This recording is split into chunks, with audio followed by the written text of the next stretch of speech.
Heart of light, our only hope for glory, your radiance shines in all who look to you. Come light the hearts of all in darkened shadow.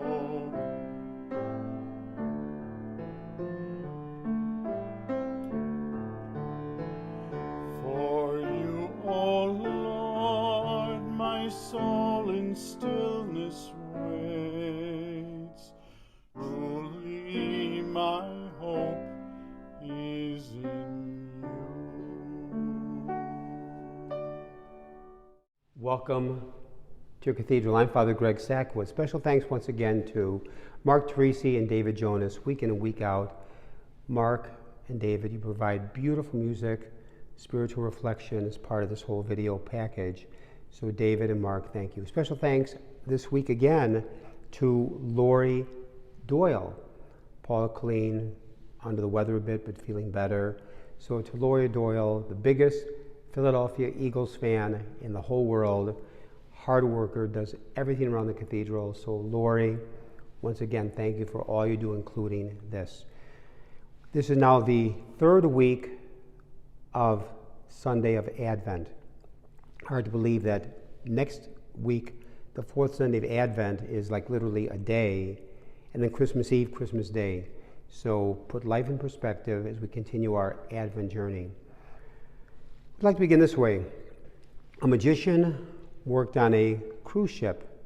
The audience was different each week, so the magician did the same tricks over and over again on the cruise ship. There was only one problem. The captain's parrot saw the show each week and began to understand how the magician did every trick. Once he understood, the parrot started shouting in the middle of the show, "Look, it's not the same hat. Oh, look, he's hiding the flowers under the table." Or, "Hey, why are all the cards aces of spades?" The magician was furious, but he couldn't do a thing. It was, after all, the captain's parrot. Then one stormy night on the Pacific, the ship sank.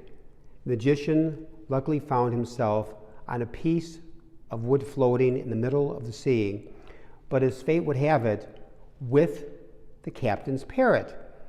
They stared at each other with hatred, but did not say a word, did not utter a word.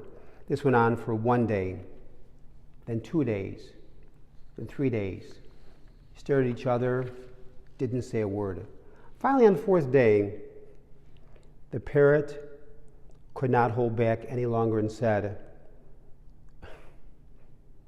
"Okay, I give up.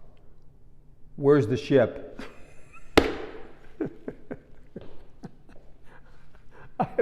I've been waiting to tell that joke for a long time. That is funny. I never fail to amuse myself.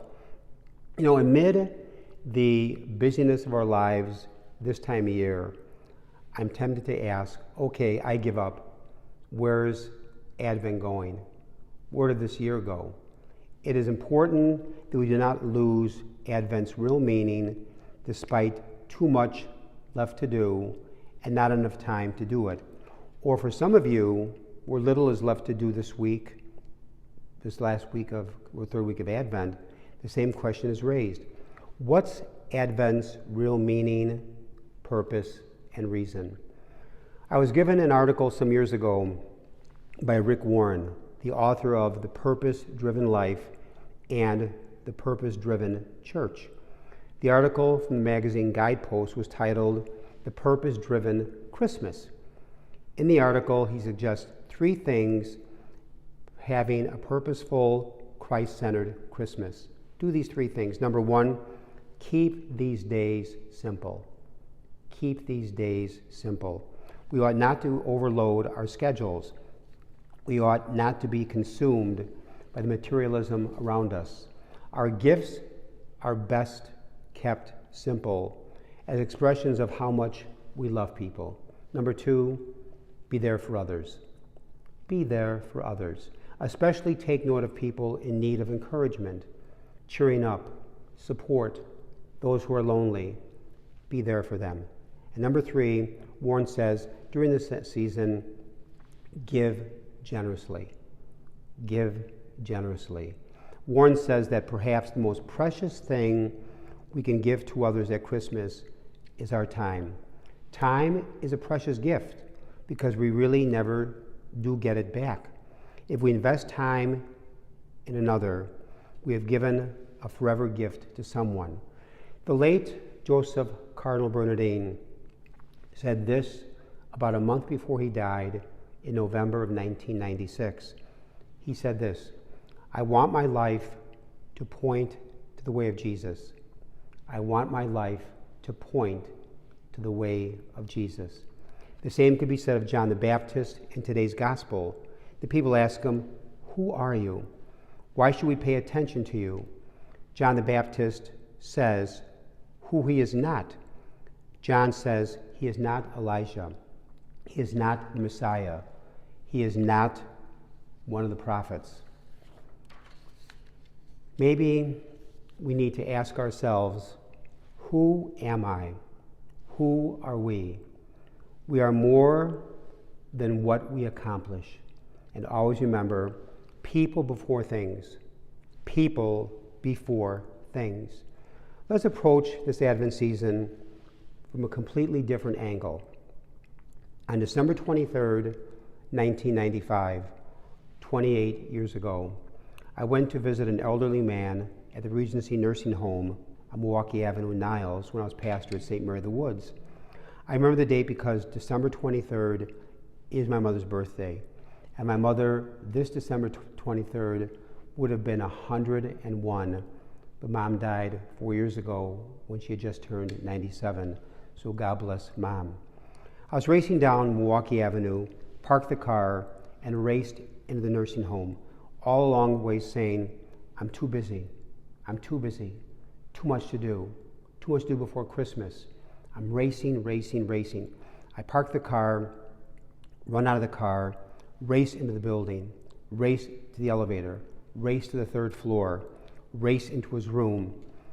This elderly man was sitting by the window in his room, looking out the window, watching all the cars go by, whizzing on Milwaukee Avenue, back and forth. I run in and I say, "Hello." Even before he said hello, the first thing out of his mouth as I come racing in, as God is my judge, he said, "I wish I was busy again. I wish I was busy again." It stopped me in my tracks. He was about 85 years old, a former CEO. His wife had died, no children, now alone, nobody. I'm racing in, and the first thing he said to me was, before even hello, "I wish I was busy again." I left the nursing home calm on the inside and thought, driving back to the rectory, if I live to 80, this gives me 38 more Advent and Christmas seasons for the rest of my life. What are 38 more Christmases over the rest of my life? Not many when you think about it. Now that I'm 70 years old, because it was back in 1995, now that I'm 70, and if God blesses me to the age of 80, I'm down to 10 left over the rest of my life. I'm doing my best from feeling overwhelmed this Advent season. I have to sometimes check myself because we're all so busy, but tell myself, Advent and Christmas, precious times of year, and keeping this Advent season and Christmas's real meaning in perspective. A lecturer, when explaining stress management to an audience, raised a glass of water and asked, "How heavy is this glass of water?" He asked the class, "How heavy is this glass of water?" Answers called out regarding how much the glass of water weighed. The lecturer replied, "The absolute weight of the water and the glass does not matter. It depends on how long you try to hold it. That is the key. If I hold this glass of water for a minute, That's not a problem. If I hold this glass of water for an hour, I'll have an ache in my right arm. If I hold this glass of water for one day, you'll have to call an ambulance. In each case, it's the same weight, but the longer I hold it, the heavier it becomes. And he continued. And that's the way it is with stress. If we carry our burdens all the time, sooner or later, as the burden becomes increasingly heavy, we won't be able to carry on. As with a glass of water, you have to put it down for a while and rest before holding it once again. When we're refreshed, we can carry on with our burdens. So before you return home tonight, put the burden of work and life down. Do not take it home with you. Even though many of you work at home, leave it in the corner, leave it in the closet. It'll be there tomorrow when you get up. Whatever burdens and stresses you're carrying right now, let them down for a moment if you can. Relax, pick them up later after you've rested. Advent is meant to help keep life in perspective. The point is to focus on what is important so we can enjoy the feast of Christmas even more. Advent is not meant to take the fun out of the season. There's an old Greek proverb that goes like this: well begun is half done. Well begun is half done. This third weekend of Advent is frequently connected with joy. The old Latin imperative form of the verb is gaudete, rejoice, rejoice Sunday. Joy is not about raucous laughter. Joy is inner peace, a sense of balance in life, a sense of direction, meaning, and purpose. And by the way, when you go to bed this evening, turn all your worries over to God. He'll be up all night anyway. God's blessings, continue Advent joy leading to Christmas morn. Amen. O Lord of light, our only hope for glory, your radiance shines in all who look to you. Come light the hearts of all in darkened shadow.